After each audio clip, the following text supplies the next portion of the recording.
큰일 났다. 네. 목사님, 제가 나태해줍니다. 좀 태워주세요. 아이고. 목사님이 저를 태워주시는 거예요. 아이고 무슨 말씀을. 어렸을 적 내 아버지 모습이 기억나시네요. 무섭고 따분하고 딱딱하고 혼내키기만 하고 돈도 잘 안 주시고 그런 분이죠. 뭐 저희 아버지는 절대로 시인 하지 말라겠죠. 반대하셨어요? 시인이 약간 그 또라이기가 있는 사람들이 시인이잖아요. 근데 나도 나이가 들고 아버지가 되고 살아보니까 아 이때 아버지가 진짜 속상할 것 같다. 그러면서 제가 마음속으로 아 미안합니다. 아버지하고 화해합니다. 아버지를 용서해드립니다. 그렇게 생각을 했습니다. 그리고 내 뒤에 아버지가 있구나. 내가 사는 게 내 삶이 아니고 아버지의 삶이구나. 네.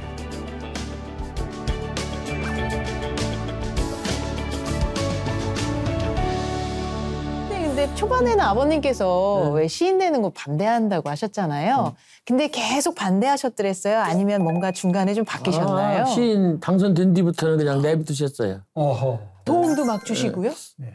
첫 시집 낼 때 아버지한테 쌀 10가마니 빚 얻어가지고 16만 원에 그 책을 시집을 냈거든요. 16만 원에 10가마니. 그 돈을 아버지한테 빌려가지고 책을 냈어요. 내고서 나중에 또 아버지한테 할부로 갚았죠.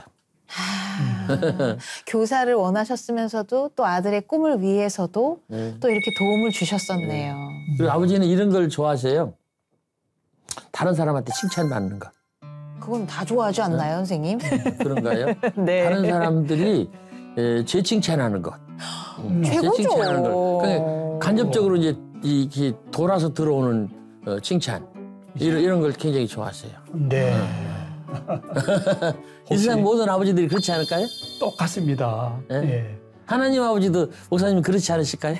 거의 하나님도 거의 비슷하다고 생각합니다. 그게 누군가 칭찬받는 사람이 있으면 네, 하나님 아버지께서 기뻐하지 않으실까요? 그렇죠.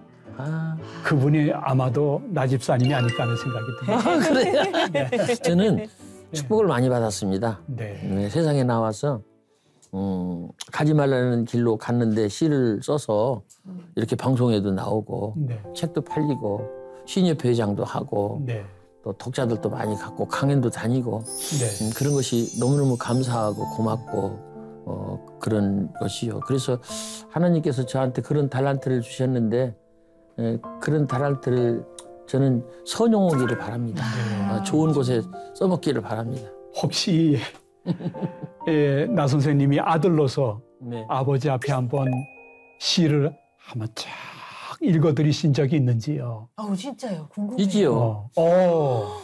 제가 2007년도에 죽을 병 걸려가지고 네. 완전히 그 중환자실에서 그때는 제 같이 이 무릎이 다 망가지셔갖고 지팽이를 2개를 짚고 이렇게 양쪽에 짚고 벌벌 떨면서 예. 기다시피 해서 중환자실에 오셨었어요. 네. 근데 저는 되게 미안하더라고요, 아버지한테요. 네. 내가 아버지보다 늦게 죽어야 되는데 아버지보다 먼저 죽는 것이 되게 죄송하더라고요. 그래서 불효라고 그랬죠, 예전에는 그런 걸요. 불효라고. 그랬죠. 그래서 아버지 죄송합니다. 그건 제가 죽게 생겼다 그 소리를 한 거예요. 네네. 그러더니 저희 가친도 어이가 없는가 봐요. 네. 보니까 이 얼굴이 그 낙엽 색깔로 아주 갈색으로 다 변했거든요. 그러니까 간이 황달에서 흑달로 간 거예요. 네. 그래서 피부가 새카매졌는데 그런 아들을 보시면서 저희 가친이 이렇게 말씀하시더라고요. 너 어렸을 때 몸이 약해가지고 아주 그렇게 그냥 골골하던 그런 아주 병약한 아이였는데 네가 이 정신력이라 그럴까 마음, 정신 이거는 네가 굉장히 강했다. 그러니까 그 강한 그 네 마음으로 이 병실문을 열고 나와라. 네. 그리고 이 세상은 아직도 징글징글하게 좋은 곳이다. 이야. 저는 그 징글징글하게 좋은 곳이다라는 네. 말씀을 하시는데 제가 글 쓰는 사람이잖아요. 네. 네. 우리 아버지 말씀 틀리게 하시네. 징글징글하게 좋은 곳이다라고 이게 맞지 않습니다. 네. 징글징글하다는 그렇죠. 건 나쁘다는 부정적인 거고요. 네. 네. 좋은 곳은 좋다는 건데 네. 이 양반이 참 희한한 말씀을 하시더라고요. 모순되는 거잖아요. 모순되는데 근데 진짜 좋은 거예요. 진짜 그거. 표현이잖아요. 네. 이야. 그래갖고 야 우리 아버지 씻으시네. 진짜 저도 징글징글하게 그랬어요. 좋은 네. 곳이다. 네. 그러니까 네 독한 마음으로 이 병실문을 열고 나와라 그러시더라고요. 이야. 근데 제가 그걸 외워뒀어요. 그리고 아픈 중에도요? 그럼요. 아유. 6개월 동안 투병을 하고 죽는다고 다 죽는다고 그러는데 서울 아산병원까지 갔다가 제가 살아서 나왔어요. 나와가지고 제가 시를 썼어요. 그 아버지의 말씀을. 그렇죠. 그 그렇죠. 제목이 뭐예요? 예, 선생님? 좋은 약. 좋은 약. 예. 선생님 예. 그거 좀 저희 한 번만 낭독 부탁드려도 될까요? 보면 이런 거예요. 정확하진 네. 않지만 좋은 약. 죽을 병 걸려 중환자실에 널브러져 있을 때 늙으신 아버지 지팡이 짚고 절뚝거리며 찾아오셔서 한 말씀 하셨다. 얘야 너는 어려서 몸이 약한 아이였으나 마음이 독한 아이였다. 내 독한 마음으로 이 병실 문을 열고 나오거라. 아하. 세상은 아직도 징글징글하게 좋은 곳이란다. 이야. 아버지 첫 번째 말씀보다 두 번째 말씀이 더 좋은 약이 되었다. 그래서 좋은 약이구만. 예, 그래서 제목이 좋은 약이에요. 예. 이제 방법이 없는 거예요. 네. 약도 수술도 치료도 방법이 없는 거예요. 네. 근데 아버지로서 주실 축복은 그거 하나였어요. 독한 마음으로 믿을 때가 그것밖에 없으니까 그거로 병실문을 열고 나오거라. 네. 그리고 그 다음에 이제 부전지로 달아주신 말씀은 세상은 아직도 징글징글하게도 좋은 우와. 곳이란다. 그래서 제가 그 징글징글하게 좋은 세상에 나가보자. 아하. 그러기 위해서 내가 나야 되겠다.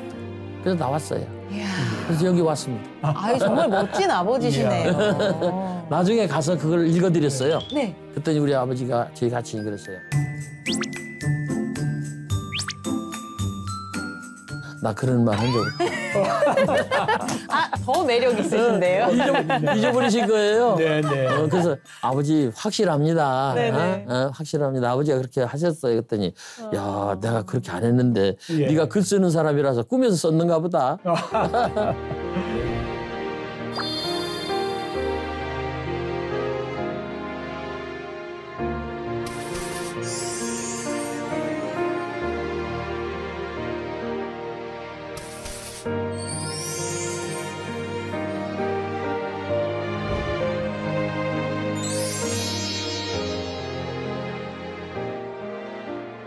아니 근데 그런 아버님이 네. 그 예술가의 무슨 장한 어버이상도 수상하셨다잖아요. 어떻게 하셨어?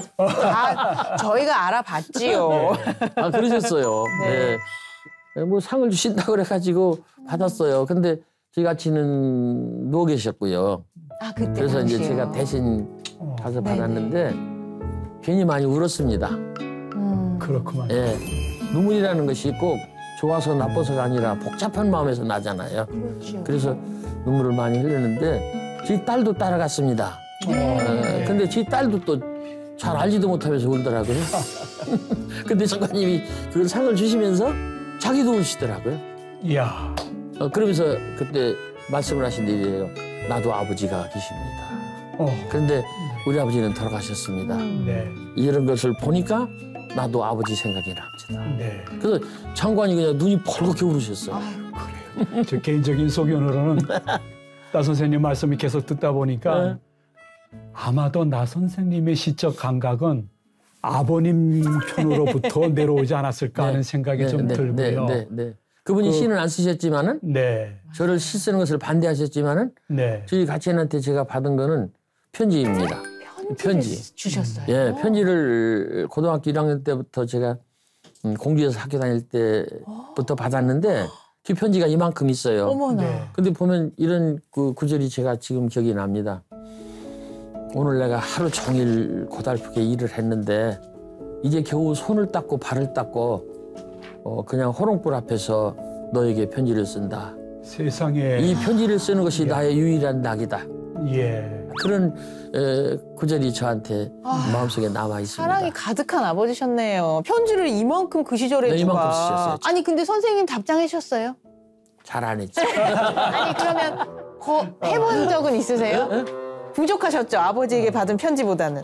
그렇죠. 그렇죠. 그러면 선생님 네? 한번 이 자리를 빌어서 아버님께 영상 지금 아프셔서 누워 계신가요, 아버님께서요? 아프게 누워 계시죠. 네. 아버지 제가요 이렇게 많이 나이가 들었습니다. 내년에는 제가 80이네요.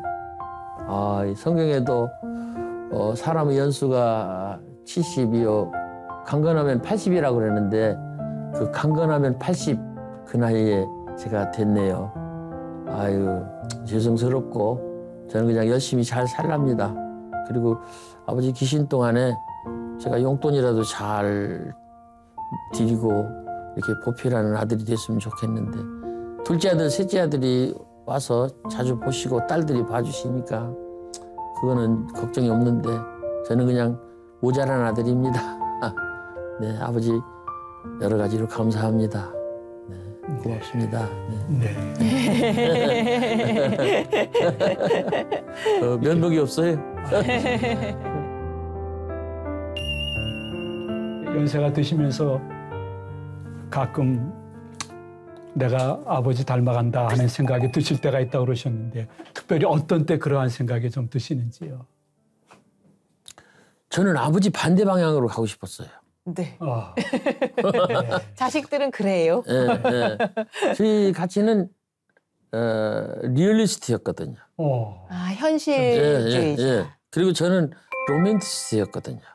그래서 우리 누이 동생들이 이야기를 하는데 아버지하고 가장 닮은 오빠가 너다 그래요. 이야, 어머나. 그렇구만. 네, 아버지가 동쪽으로 가는 걸 내가 싫어서 서쪽으로 갔는데 누이 동생들이 볼 때는 가장 아버지 닮은 사람이라. 네. 고집 세고 끝까지 하고 버티고 네. 그런 게 아버지 닮았다. 네. 그래서 어떡하지요? 벗어날 수가 없어요. 아마도 그것 때문에 지금의 유명한 시인이 되시지 맞아요. 않았겠는가 하는 생각이 듭니다. 이 세상의 모든 아들들은 예. 아버지한테서 벗어날 수가 없어요. 사랑을 받아서 그런 거 아닐까요? 글쎄, 그게 뭐 DNA 관계도 있고 뭐 네. 여러 가지 인생의 궤적이 그렇게 했는데 네. 그럴 것 같아. 그래서 늘 아버지한테 감사하게 생각하고 아버지가 오래 사시면 자식도 오래 삽니다. 그렇구만. 당연하지요. 신체 유전이 첫 번째니까요. 그렇네요. 예, 그래서 부모한테 잘하는 이유는 오래 살아야 될 이유는 내가 오래 살 수 있기 때문에 잘해요. 거의 성경 수준의 말씀하시고 계신 것 같아요. 공감합니다. 그렇죠? 네. 네. 아니 선생님의 그 아버지 네. 얘기를 쭉 듣다 보니까 선생님도 이제 아버지시잖아요. 그 부분은 정말로 창피한데. 그 자녀분들에게 어떤 좋지 아버지세요? 않은 아버지. 용서받을 아버지. 아이들한테 용서를 받아야 돼요. 어떤 면에서 그렇게 생각하시는데요? 잘 못했죠. 저도 돈이 없어서 돈을 자주 못 줬고 아이들한테 함부로 했고 어린애들이라고 함부로 했고 밀어붙였고 그건 제가 참 자신이 없는 얘기네요. 네. 아버지로서의 나는 뭔가 그거는 참 자신이 없고 미안하고 아이들한테 그래서 저는 기다리고 싶습니다. 아이들이 용서해 줄 때까지. 네. 예, 그렇습니다. 너들 마음속에 엉어리가 있고 아버지가 잘못한 거 있으면 그걸 좀 내려놓을 때까지 내가 기다리겠다. 아버지는 이렇게 참 열심히 하고서도 자신이 없어요. 끝에 가서는. 그러게요. 분명히 일생을 통해서 자식들을 위해서 사셨을 텐데. 근데 우리 저희 아버지하고 저하고는 조금 다른 아버지인 것이 저희 아버지는 그야말로 그 자식 농사라는 말이 있는데 네. 농부가 농사 짓는 것처럼 자식을 기르는 것을 최대의 과업으로 알고 사셨어요. 네. 네. 그게 저희 아버지한테 칭찬해 드릴 말씀이에요. 근데 저는 네. 선생한테 쪼개주고 씻는 데 쪼개주고 사회활동 하는 데 쪼개주고 네. 그러고서 최끔 그냥 애들한테 새끼손가락 하나 좀 주는 것처럼 네. 이렇게 가난하게 네. 이렇게 찌찌하게 주지 않았나. 네. 저희 같이는 손가락 다를 주셨는데 그냥 전체로 처욱 자세로 전체를 다 주셨는데 저는 다른 데는 나눠주고 그냥 최소한만 주지 않았나. 그것이 미안합니다. 그런 연세 많으신 90 넘으신 아버님께서 혹시 지금도 아들이신 나 선생님을 책망할 때나 혼내실 때 지금은 안 하시죠. 안 하시고요. 90이 넘으신 분들은요. 네. 당신의 자녀나 당신을 보호해주는 사람이라는 사람을 두려워합니다. 왜 그럴까요? 쟤가 나를 버릴까 봐서 두려워하시는 거죠. 예, 조금 이해가 됩니다. 어린아이가 엄마가 나를 놓고 가면 어떨까. 네. 나에 대해서 애정을 철회하거나 덜 관심 가지면 어떨까. 그래서 그냥 엄마한테 애걸복걸 하잖아요. 네. 그것처럼 제가 아버지를 보면요. 자식들이 당신을 잊을까 봐서 두려워하셔요. 그래서 겁먹은 어린아이 같으세요. 이야, 그러시구나. 네. 겁먹은 어린아이처럼 막 쳐다보세요. 네. 거꾸로 바뀌어가지고. 그래서 저분이 나의 아버지였나? 거꾸로 내가 더 힘이 세고 더 뭐 네. 주도권을 가진 것 같고 맞아요. 당신은 기다리는 것 같고 네. 마음이 아프죠. 근데 그게 원래 자연 현상이잖아요, 선생님. 이렇게 원으로 아기로 태어나서 부모한테 돌봄을 받다가 이제 노인이 되면 자식이 이제 또 돌봐주죠. 근데 선생님이 이제 인생의 여정이 제법 길게 지나오셨잖아요. 그 10대 때, 20대 때 쭉 지나가면서 같은 아버지지만 보시는 관점이 달라졌을 것 같아요. 그럼요. 네. 달라지죠. 지금은 안쓰러운 아버지예요. 네. 무섭고 싫고 떠나고 싶고 버리고 싶고 그런 아버지가 아니고 안쓰러운 아버지. 그게 55세 때부터 그랬어요. 55세 때 내가 교장이 된 뒤로 그래서 이 다른 사람을 봐주고 용서해주고 그렇게 하는 것도 자기가 힘이 있어야 되고 자기가 많은 걸 가졌을 때 가능하다고 저는 생각해요. 네. 지금은 우리 아버지보다 저희 가치보다 제가 힘이 낫죠. 그렇죠. 당분간은 그렇죠. 좀 있으면 네. 저도 비슷하게 될 테지만은 네. 아직은 제가 힘이 낫지요. 그럼요. 그렇기 때문에 아버지를 더 보살펴 드릴 수 있고 그래서 저는 힘 있는 사람, 돈 있는 사람, 높이 된 사람, 많이 아는 사람한테 말하고 싶어요. 약한 사람, 부족한 사람, 뒤처진 사람, 작은 사람을 도와주라고. 네. 그게 또 하나님 뜻이 아닐까. 그럴 것 같습니다. 네. 선생님 근데 이 아버지는 우리가 네. 태어나면서부터 선택하지 못하고 이렇게 태어나면 아버지가 계시잖아요. 그렇죠. 그런데 하나님 아버지는 내가 태어났을 때부터 내가 만나는 게 아니잖아요. 만나는 타이밍이 모든 신앙이 다 다르니까요. 선생님께서도 하나님 아버지를 만나게 되신 때, 뭐 계기 그런 것들이 있으셨을 것 같아요. 병원에 있을 때 그걸 얘기하면 가짜라고 자꾸 그러시는데 한번 들어볼까요? 예. 그 제가 2007년도 제가 죽었다 살아날 때 그때였습니다. 네. 15일 6일 동안 잠을 한숨도 못 자고 양쪽 팔에다 링거를 꽂고 몸이 이제 열이 올라서 뭐 거의 40도 폐혈증 직전. 그래서 의사가 포기. 이 사람은 그냥 기다려야 된다. 이제 죽을 때를. 그리고 좀 지나면 산소호흡기를 씌우겠다. 네네. 근데 내가 씌우지 마라. 네. 그냥 죽어도 그냥 죽겠다. 네. 그러고서 견뎠는데 너무너무 괴롭고 힘들고 그래서 제가 가족하고 같이 좀 지내자. 그게 소원이다. 그래가지고 그게 이루어져서 병원에서 보름 만에 아버지가 아까 시 썼을 때 얘기처럼 다녀가시고 제가 또 중환자실에서 나와서 2인실에 있었어요. 네. 저희 집사람도 이제 보름 동안 그 난리를 쳤으니까 완전히 이제 초죽음이 돼서 네. 그 병원에 다른 과에 입원이 돼 있었고 저희 딸아이는 결혼을 했는데 기다리다가 학교도 다니고 그래야 되니까 서울로 갔고 아들아이만 혼자 남아서 이제 간호를 했는데 얘가 아주 뚝심이 있고 좀 고집이 있고 좀 그런 데가 있어요. 네. 끝까지 저를 포기하지 않은 것입니다. 네. 3일 낮밤을 제가 달달 볶았던가 봐요. 이야. 잠을 안 자고서 이제 네. 뭐 이제 뭐 부대끼게 하고 막 구역질을 막 네. 해대는데 간호사 선생님도 접근이 안 될 정도로 그냥 난리를 쳐서 기다려보자. 며칠 안으로 저 환자 죽을 거다. 그런 상태였던 것 같아요. 네. 제가 누워 있었습니다. 네. 네. 근데 어느 순간 보니까 제가 엎어져 있더라고요. 누워 있는 것은 실제 제 몸이고요. 네. 엎어져 있는 것은 제 마음이거나 영혼이라고 생각합니다. 근데 이 바닥에 검은 물 같은 것이 이렇게 호수처럼 있는 차 있는 그 위에 제가 배처럼 엎어져 있더라고요. 그러면서 앞으로 이렇게 나가는데 저는 이쪽이 창인데 창을 이렇게 반대로 누워 있었는데 제가 창 쪽으로 이렇게 가고 있더라고요. 반대로.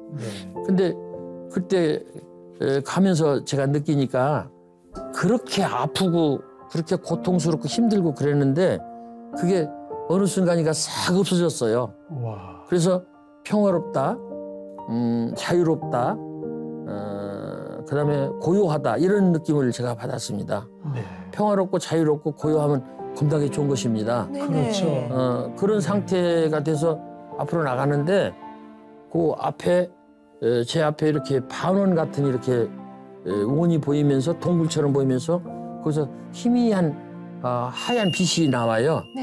그래서 그 위로 제가 넘어가고 있었어요. 네. 그런데 어느 순간 이렇게 들어보니까 아버지 하는 소리가 들리더라고요. 그래서 제가 아버지가 뭘까? 제가 이 멘탈이 정신 세계가 깨졌었거든요. 네. 완전히 깨져가지고 아버지라는 말을 제가 못 알아들었어요. 네. 이게 뭘까? 말하는 사람은 누군지 그거는 더욱 알 수가 없고 네. 그래서 아버지가 뭘까? 한참 생각을 했어요. 아. 근데 그 소리가 계속 들리는 거예요. 아버지, 네. 아버지, 아버지.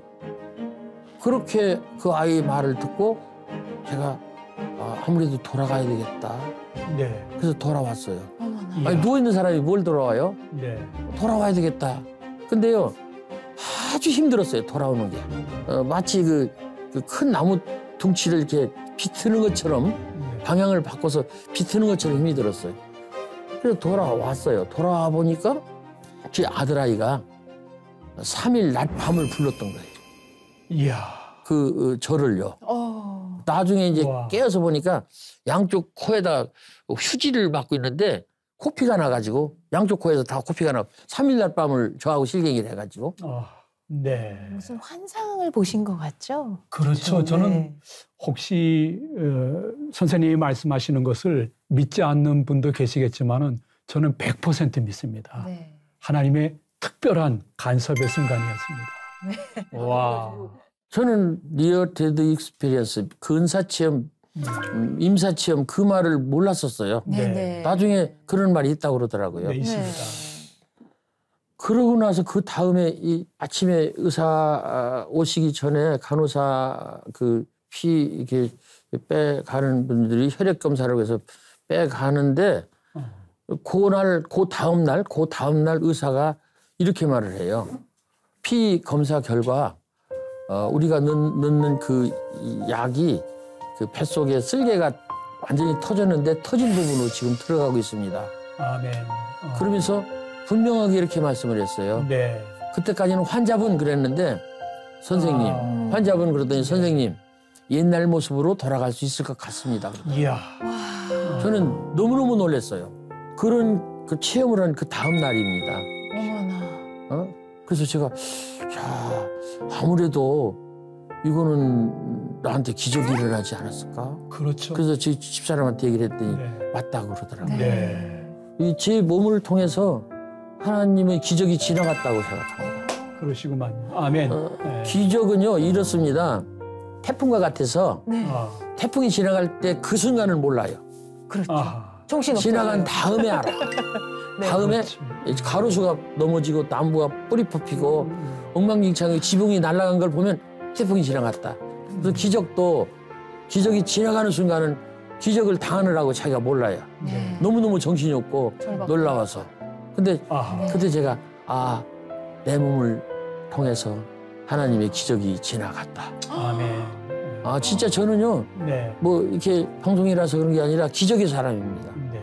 근데 사실은 저만이 아니고 모든 사람들이 기적의 사람이라고 저는 생각합니다. 그렇습니다. 네. 본인이 몰라서 그렇지 네. 네. 우리가 어떻게 하면 올 때 자동차를 몰고 왔다면 사고를 안 당하고 그렇게 왔어요. 그렇죠? 맞습니다. 아니요, 진짜 사고 당할 수 있어요. 맞습니다. 네. 사고가 거기 1분 1초에 그냥 딱 마주쳤을 때 당하는 거 아닙니까? 근데 그거를 묘하게 뭐하게 다 지켜서 왔잖아요. 네. 그리고 우리가 살아있잖아요. 그래서 저는 모든 사람이 기적의 사람이라고 그러는데 저는 특히 그 병을 통해서 네. 기적이 제 몸을 통해서 지나갔다.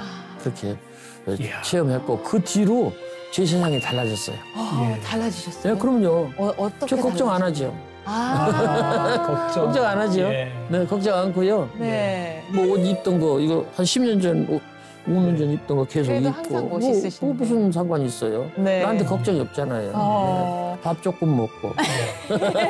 아니 혹시 대단하시네. 시도 좀 달라지셨나요? 그 선생님은 시인이시잖아요. 아, 시? 그 하나님을 육신의 고난을 통해서 만난 하나님을 통해서 그 달라짐이 어떤 선생님의 작품 세계에도 영향을 줬는지. 다른 사람을 이렇게 배려하는 마음이 많이 생겼습니다. 네. 그건 종교적으로 확실한 어떤 증거나 어떤 편향된 게 아니고 네. 네.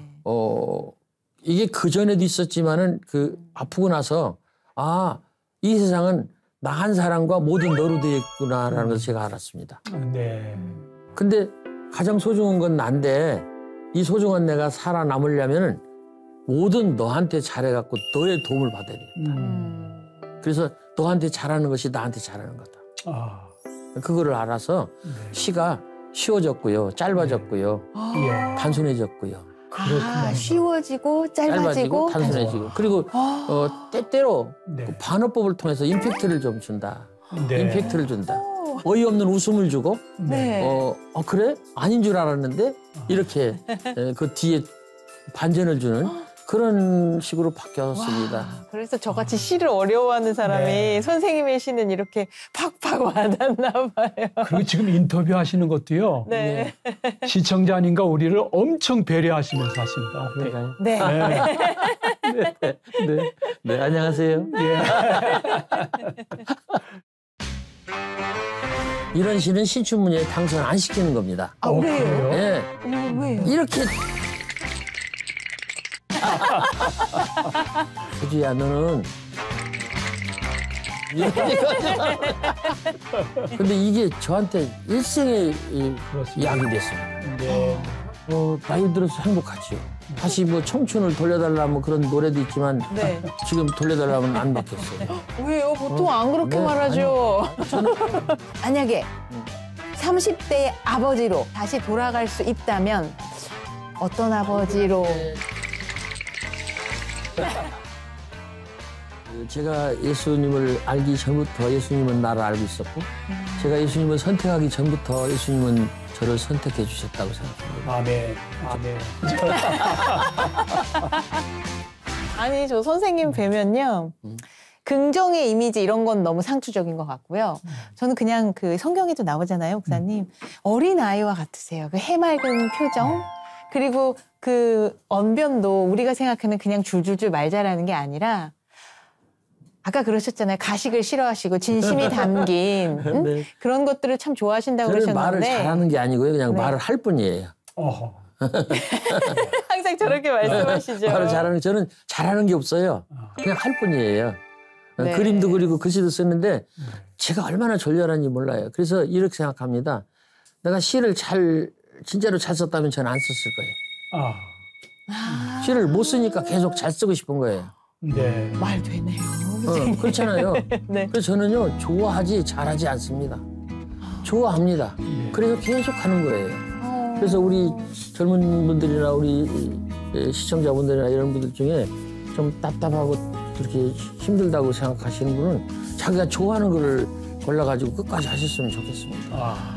교회 다니는 일도 기도하는 일도 좋아한다면 끝까지 잘할 수 있을 것 같아요. 그러니까 잘하는 게 아니라 좋아하는 예. 걸 하도록 노력해야겠네요. 좋아하는 것이 엄청나게 아름다운 일입니다. 네. 끝까지 할 수 있어요. 오늘 완전히 우리가 깨달음의 극치에 지금 올라가고 있습니다. 예. 아니 근데 선생님으로부터 나오는 이 좋은 에너지들은 어디서 와야 된다고 생각할까요? 저희가 도대체 모르겠어요. 저는 뭐 에너지를 제가 혼자 생산하는 게 아니라 받습니다. 지금 목사님이나 이제 우리 네. 사회자 아나운서 선생님한테도 제가 아니요. 받잖아요. 네. 이렇게 에너지가 옵니다. 네. 오면 다시 또 그걸 또 저도 거기서 자극을 받아서 네. 조금 더 올려서 보태서 이렇게 드리고 다시 받고. 그래서 이걸 저는 선순환이라고 생각해요. 선순환, 악순환이 아니고. 네. 가는 말이 고와야 오는 말이 곱다. 그게 선순환이거든요. 네. 우리는 계속 지금 가는 말을 곱게 하고 오는 말을 곱게 또 받는 거지. 와. 저는 놀라운 축복을 받았어요. 네. 코로나가 터지던 해 제가 한국신협 회장을 맡았는데 네. 그 해에 제가 책을 20몇 권을 냈습니다. 와. 세상에요. 1년에. 와. 그거는 진짜 놀랍습니다. 엄청나네요. 코로나 시절에 네. 책이 그렇게 많이 나왔어요. 예. 예? 그거는 왜 그럴까요? 코로나 때 사람들이 집에 갇혀 있고 너무 우울하고 답답하고 그러니까 네. 그래도 살아있으니까 뭐 해야 되지 않겠습니까? 네. 네. 그 해는 하는데 나태주의 책을 읽자는 거죠. 일종의 정신과 치료였던 그렇죠. 거예요. 그래서 제가 작년에 네. 저기 상 받았습니다.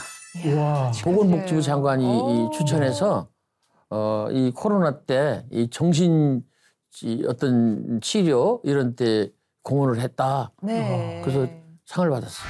저는 글 쓰는 사람으로서 1년에 한 200회 정도 문학 강연을 하다 보면 사람들이 거의 똑같은 말로 고달프다, 힘들다, 지쳤다, 어렵다, 인생 힘들다 이렇게 얘기를 합니다.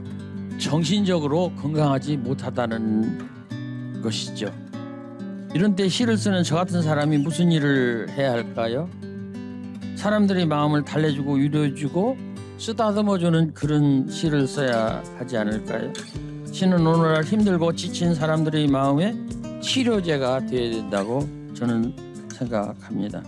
아니 선생님께서 이렇게 모든 사람들의 마음을 치유할 수 있는 시를 쓰시게 된 건 시인이 될 수 있도록 이끌어준 어떤 멘토 같은 분이 있으셨을 텐데 저희가 항상 박목월 선생님의 박목월 이야기가 선생님. 회자되는 걸 들었습니다. 박목월 선생님이 네. 저한테 참 첫 시를 쓰도록 이렇게 문을 열어주셨는데 71년도에 그 여자분한테 이제 완전히 버림받고 나는 끝났다 그런 생각을 했는데 네. 그때 그 안타까운 마음을 제가 짧은 시로 썼어요. 네. 어제는 보고 싶다 편지 쓰고 어젯밤 꿈엔 너를 만나 쓰러져 울었다.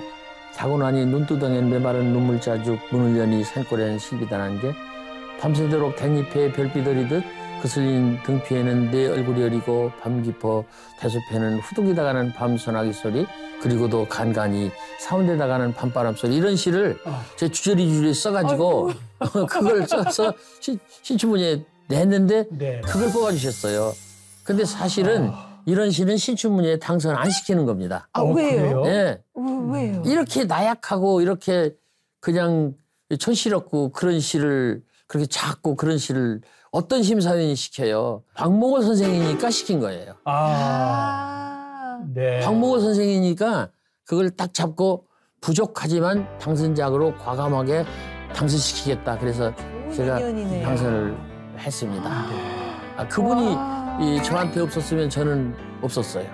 시인으로서의 삶이요? 그 여자분이 나를 버려주지 않았으면 제가 없었고 버려준 저를 박목월 선생이 잡아주지 않았으면 제가 없었을 거예요. 그렇죠. 저는 그런데 그 시를 뒤에 다시 읽으면서 매우 미안하고 좀 부끄럽고 창피했던 것이 어젯밤 꿈엔 너를 만나 쓰러져 울었다. 이 대목이요. 정말로 창피하더라고요. 왜요? 너무 솔직하고 귀여운데요. 네. 저는 창피한데 네. 박목월 선생은 그거를 좋게 보신 것 같아요. 그러시군요. 어젯밤 꿈엔 너를 만나 쓰러져 울었다. 이게 그렇게 말 않거든요. 진짜 했어도 안 하고 싶거든요. 근데 얘는 했잖아요. 네. 그러니까 얘가 얼마나 간절하면 이렇게 말을 했을까? 그래서 그 대목, 제가 창피하게 생각하는, 부끄럽게 생각하는 네. 그 대목을 목월 선생은 짚으셔서 얘는 이런 데 가능이 있다.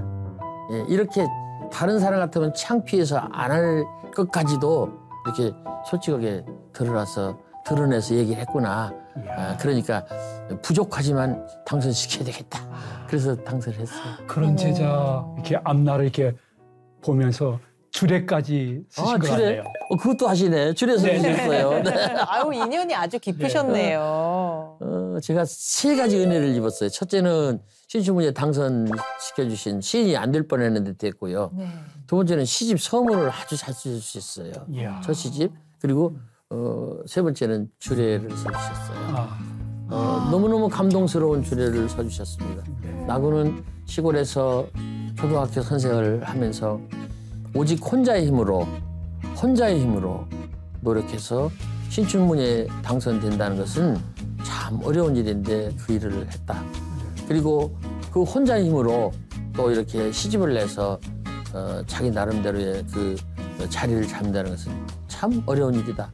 그거는 많은 사람 중에 한 사람 받을 수 있는 그런 재능을 달란트를 받아서 그렇게 된 것이다. 이렇게 말씀하셨어요. 우와. 어머나 세상에. 주례사가요? 예, 주례사 말씀이에요. 그리고 우리 네. 집사람한테는 좋은 가정에서 좋은 교육을 받았다고 들었습니다. 이렇게 하셨어요. 그래갖고 우리 집사람이 속상했지요. 아니 시인으로서의 선생님의 인생 안에 아버지 같은 박목월 그렇죠. 선생님 예. 그 시인 대 시인이 이제 만나는 거잖아요. 그 네네. 이후에는요. 네네. 제가 합평이라는 단어를 이제 들었는데요. 배웠죠. 합평이라고 왜 뭐 그 박목월 선생님께서 시를 좀 이렇게 함께 봐주시기도 하고 함께 연구도 하고 공부도 하고 그러셨나요? 그 이후의 삶이 궁금해요. 스승과 제자일 수도 모 있고요. 선생님이 그때 몸이 안 좋으셨어요. 아, 64, 5세에 돌아가셨는데 모 선생님이 당신이 할 수가 없으니까 대전에 사는 당신하고 가장 친한 박용래라고 하는 분한테 부탁을 해서 네. 서로 시 얘기도 하고 지도해줘라. 그래가지고 제가 박용래 선생한테 시도 배우고 그랬는데 그분도 돌아가셨어요. 아이고. 그분은 50세인가 55세에 돌아가셨어요. 그렇게 옛날 분들은 빨리 돌아가셨어요. 그랬죠. 네. 참 그거 보면 꿈만 같아요. 네. 지금 살아있는 게 얼마나 이 커다란 축복이고 얼마나 큰 행복이고 감사인지 그러네요. 그런 생각을 해봅니다. 네, 그렇습니다. 네. 박목월 스승님께서는 아주 신앙이 꽤 좋으신 분으로 알고 있었는데요. 어머니가 아주 신앙이 좋으셨고요. 그러시구만요. 그 사모님이 여자분이신데 장로여셨고요. 네. 목월 선생님도 돌아가시기 전에 장로 장로가 되셨어요. 그러셨구만요. 그래서 네. 그 가족 전체가 네. 신앙인이셨고 돌아가신 다음에 책에 나왔을 텐데 크고 부드러운 손이라고는 신앙 간증 시집이 따로 있어요. 그 어르신을 통해 가지고 혹시 나 선생님이 받으신 신앙이 어떤 전수된 흐름이 있는 신앙은 아니고 네. 시에 대해서는 가르침을 확실하게 받았죠. 그렇구나. 나군 서울 같은 데는 올라가려고 하지 말고 시골에서 시나 열심히 쓰게. 이야. 그 당시에는 그게 무슨 말씀인지 몰랐어요. 근데 나이 먹어 보니까 그 말씀이 당신 말씀을 하시는 거예요. 아, 네. 솔직하게 당신이 이제 말씀을 드러내지는 않으셨지만은 서울에 오르기 전의 그 삶이 시인다운 삶이었고 시가 좋았다. 그래서 서울 와서 여러 가지 일을 하고 당신이 이제 출세도 하시고 세상에 알려졌는데 실제는 시가 당신 마음에 안 들었다 그 소리. 네. 그 말씀은. 네. 근데 그때는 제가 몰랐어. 네. 근데 제가 70 넘어서 80 가까워 보니까 이 어른이 당신 얘기를 거꾸로 하시는구나. 이게 저를 일생 동안 지켜준 말씀 중에 하나였어요. 시인의 삶. 예. 네. 네. 저희 외할머니가 계셨는데 저한테 어렸을 때 이렇게 말씀하셨어요. 태주야, 너는 머리가 좋은 애가 아니여. 노력하니까 그만큼이나 하는 거야. 네. 근데 이게 저한테 일생의 그렇습니다. 약이 됐습니다. 네. 네. 저한테 너는 머리가 좋은 애요. 그냥 대충 해. 이랬더라면 저는 책 안 읽었을 것입니다. 맞습니다. 네. 네. 저는 잘하는 게 없어요. 네. 글씨도 쓰고 그림도 그리고 시도 쓰지만 잘하는 게 없습니다. 다만 좋아할 뿐입니다. 네. 우리가 이렇게 거꾸로 얘기해 주는 게 아닐까요? 네. 정말로 사랑하고 정말로 아끼면 그 사람의 앞길을 일생을 전체를 예언해 주시는 게 아닐까요? 그렇죠. 아주 단순하지만 그 두 말씀이 저의 일생을 이렇게 지배해 주신 말씀이라고 생각합니다. 그럼 지금 주신 말씀이 우리나 시청자님들이 자녀들 양육하는데 최고의 교훈이 될 것 같은 확신이 있습니다. 애기들 자꾸 칭찬만 하세요. 네. 그러면 좋은 것도 있지만은 나쁜 것도 있죠. 네. 너는 최고야. 그러면 그 최고가 안 됐을 때 어떻게 할 거예요? 그렇죠. 남자의 사람의 세 가지 불행. 첫째, 소년 출세. 아, 20세기 전에 출세하는 것. 네. 매우 위험합니다. 두 번째, 중년 망신. 네. 중년에 아내 잃거나 남편 잃는 거. 말년 빈곤. 말년 빈곤. 아하. 이게 가장 무서운 불행의 요인입니다. 그렇죠. 네. 예. 그래서 아이들을 무조건 이렇게 할 게 아니라 네. 적절한 수준에서 잘 조절해 주는 것이 좋지 않을까. 저는 그 보고 선생님 그 말씀 제 평생에 네. 네. 평생의 은인이 됐고 네. 평생의 길이 됐어요. 네. 너는 네. 머리가 좋지 않다. 네. 굉장히 원망스러웠어요. 기왕이면 머리 좋다고 하지. 선생님, 근데 우리 신앙인들은요, 네. 이렇게 하나님을 만나고 나면 인생의 목표가 생기잖아요. 내 인생을 통해서 하나님께 영광을 돌리겠다. 선생님은 시인이시잖아요. 그래서 아까 시도 그런 시들을 또 저에게 소개시켜 주셨지만, 시를 통해서 내가 하나님과 뭔가 좀 더 교감하고 하나님을 찬양하고 영광 돌리고 싶은 그런 갈망도 생기셨는지 궁금해져요. 저는 직접적으로 하나님을 찬양하거나 네. 하나님을 드러내는 시는 쓰고 싶은 생각이 별로 없습니다. 아, 네. 네. 왜 그러냐면 진정한 기독교 문학은 하나님이 숨어 있어야 됩니다. 아하. 네. 그래서 진정한 그 포교는 하나님을 믿는 사람만 하나님이라고 하는 게 아니고 하나님을 믿지 않는 사람까지도 하나님이라고 하는 것이 좋지 않을까요? 네. 이미 울 안에 들어온 사람이 문제가 아니고 울 밖에 있는 사람이 중요하다고 생각합니다. 믿지 네. 않는 사람들. 네. 네. 진짜 좋은 시인이 되려면요. 문학을 아는 사람한테만 알려지는 시인이 아니고 문학을 모르는 사람한테도 저 사람은 시인이야 라고 할 때 진짜 좋은 시인이라고 생각합니다. 네. 네. 진짜 좋은 하나님의 신앙은 그렇게 생각합니다. 정말로 하나님한테 받은 것을 실천하고 살아갈 때 다른 사람들이 보고 야, 저 사람들은 뭔가 달라. 아. 그래서 저 사람들한테 미안해. 이렇게 해서 우리가 닮아가자. 그래서 하나님을 모르는 울 밖에 있는 사람들이 울 안에 있는 사람들을 부러워하고 닮아가고 그렇게 하도록 어떤 면에서는 은근하게 네. 그냥 드러내지 않고 하는 것이 좋지 않아요. 그래서 하나님의 이야기를 드러내놓고 이렇게 하는 것은 그렇게 저는 원하지 선생님께서 않습니다. 추구하지 않으시는. 어린아이 아. 예쁘구나 생각했더니 방긋 웃는다. 귀엽구나 말했더니 꾸벅 인사를 한다. 하나님 보여주시는 나라가 이와 다르지 않다. 아. 네. 이게 어린아이라는 시입니다. 너무 네. 좋네요. 근데 그 시를 백담사에서 보고 상을 주셨어요. 세상에 얼마나 감동이 됐으면. 하나님 보여주시는 나라가 이와 다르지 않다. 네. 그 하느님이라고 안 했어요. 그냥 하나님이라고 했어요. 네. 근데도 백담사에서 보고 이 작품에 딱 찍어서 상을 줘라. 이야. 네. 저는 그렇게 생각합니다. 아유. 시를 통해서 사람들이 마음속에 울분을 내려놓고 평화를 갖고 네. 마음속에 미움을 바꿔서 사랑으로 바꿔갖고 마음에 요란스러운 것 이런 것들을 다 잠재우고 고요함을 갖고 이런 것이 중요하지 않을까. 네. 그것이 진정으로 하나님께서 요구하고 바라는 좋은 세상이 아닐까. 저는 그렇게 생각합니다. 깊은 깨달음이 예, 있습니다. 네. 선생님께서는 저 잘못 알고 있는지 모르지만은 난 나이 든 것에 대해서 감사하고 행복하다 이렇게 말씀하시는데 특별한 이유가 있으신지요? 나이 들어서 행복하지요. 네. 왜요? 보통 안 그렇게 네, 말하죠. 아니, 저는요 다시 뭐 청춘을 돌려달라 뭐 그런 노래도 있지만 네. 지금 돌려달라면 안 받겠어요.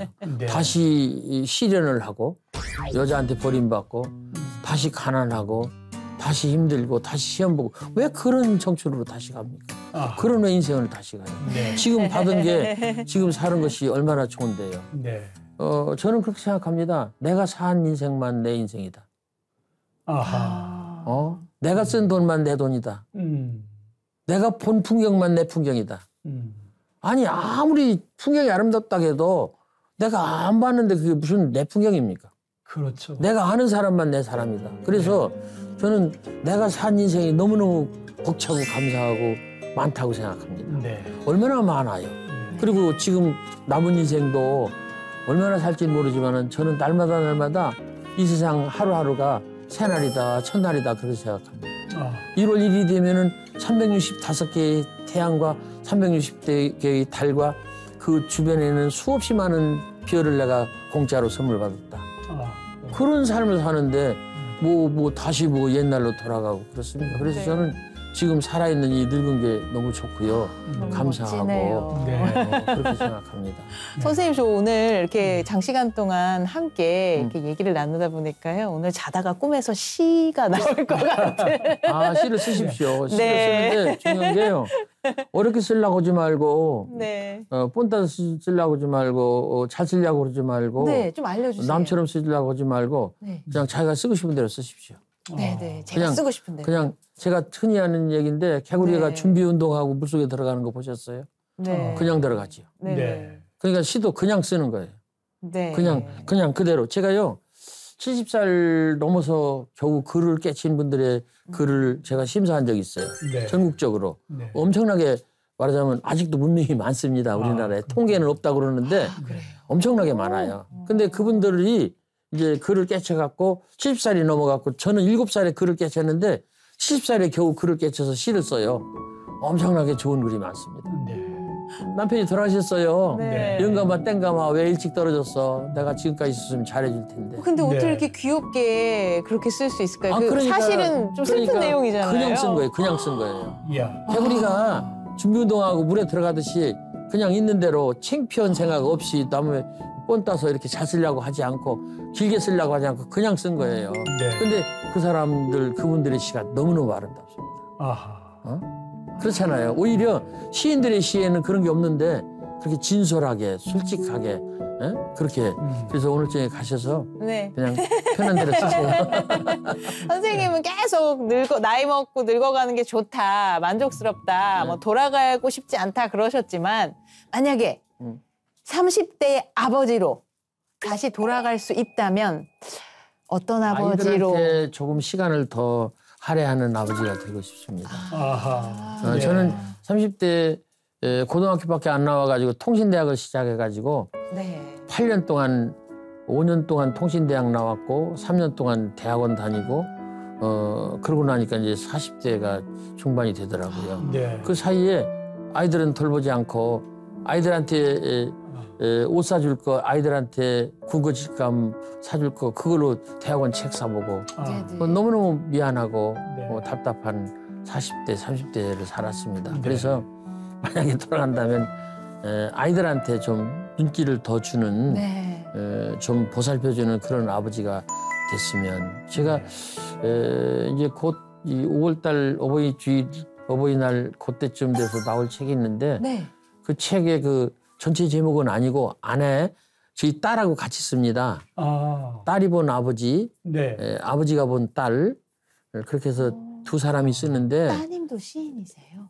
평론가, 평론가, 문학평론가이고 네. 서울대학에서 아이들 가르치는 사람인데 네. 네. 걔하고 책을 몇 권 썼는데 그 중에 하나가 이번에 나오는 책인데 저의 제목, 제 밭의 제목은 아까도 말씀드린 대로 최소한의 아버지.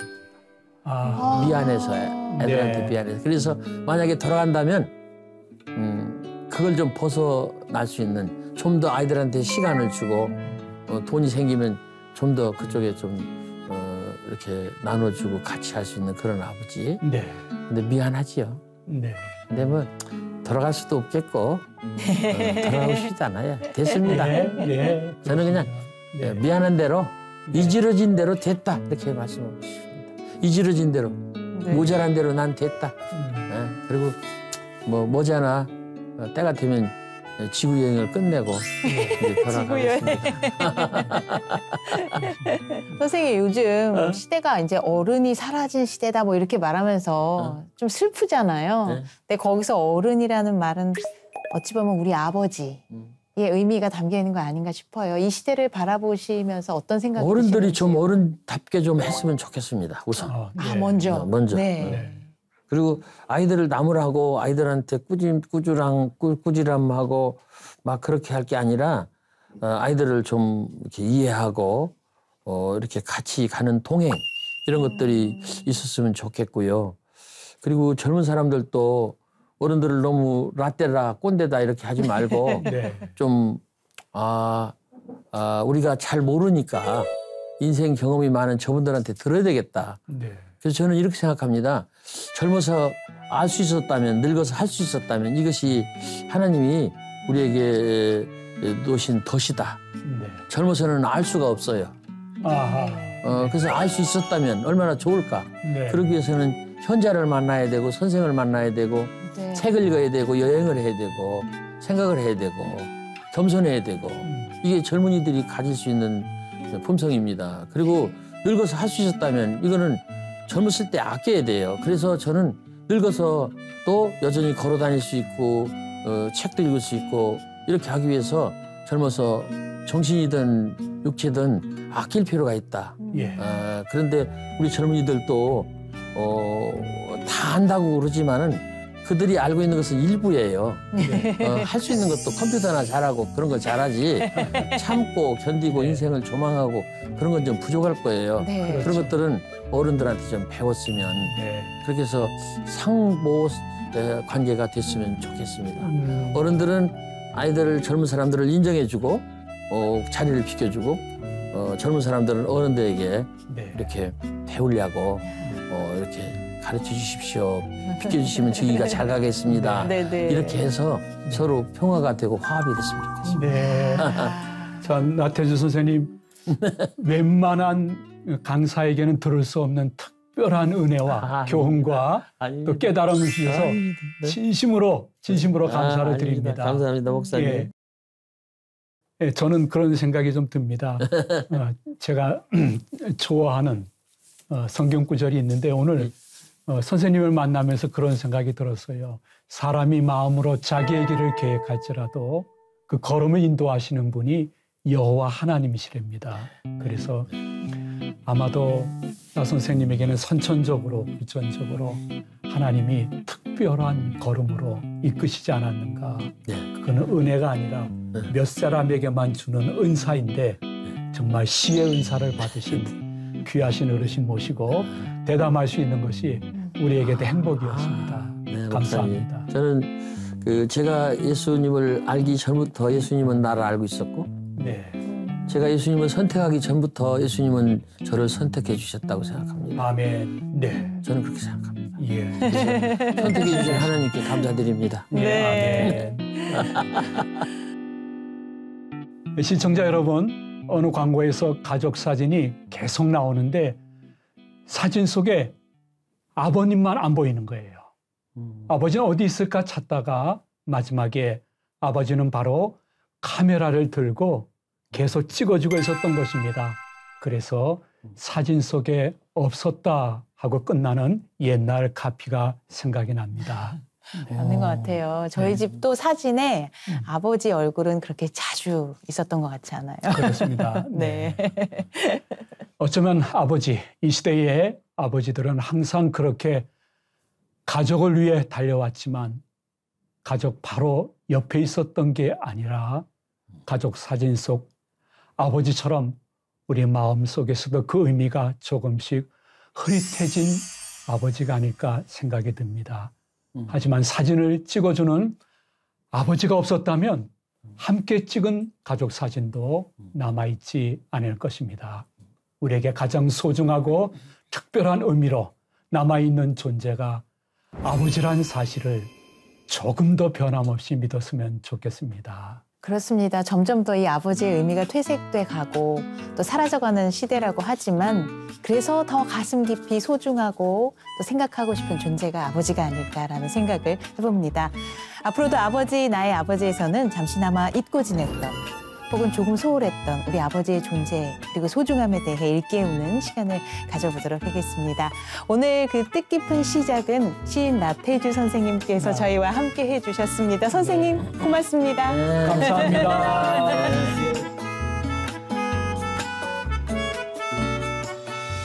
한국 가요계의 여왕 그리고 영원한 디바 우리 하춘아 씨가 이곳에 오셨습니다. 반갑습니다. 안녕하세요. 사랑이 야속하더라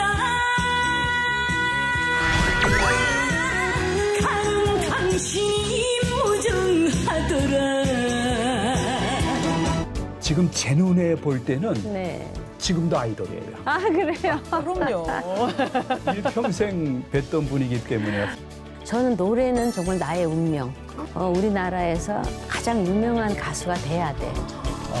아버지가 가지고 계셨던 어떤 삶에 대한 모든 걸 저한테 쏟았던 것 같아요. 네. 혹시 그냥 이렇게 마음속에 못했기 때문에 글쎄요.